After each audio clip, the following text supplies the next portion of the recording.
总共是少了一只吗？对，有6只啊。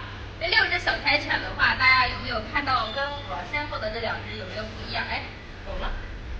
它们2个啊，其实跟这6只月份是一样的，都是2个月左右的啊。你瞅瞅，离我太远了。先来看看这一只，这一只2个月了，看到没有？这就是属于标体的一个柴犬，骨架大，骨架非常大啊。这还是个小妹妹，毛色的话就属于赤红色的，它现在蜕变的是非常漂亮的赤红色。再来看看这一只，这一只啊，哈哈，看看是不是特别小，可萌啊，是不是？然后它的毛色的话，到时候也会褪成赤红色的啊。它也是2个多月了啊，我拿那一只，看到没有？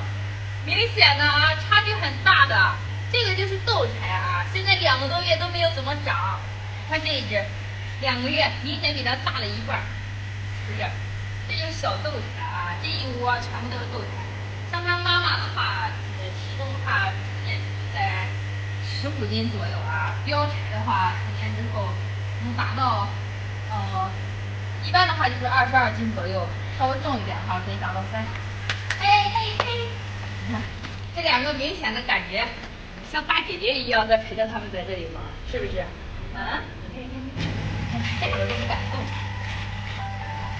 现在区分还是挺大的啊，但是活泼度都不相上下的啊，都是长得非常漂亮的。看这个吃的最肥，太傲了，一拿立马就杵到天上去。今天的话就带大家看一下标柴和豆柴，体型上面是有很大的区别的啊。如果说你喜欢这一窝的话啊，赶快关注我啊，多戳几下小红心。好了，今天的话视频就拍到这儿，下期见。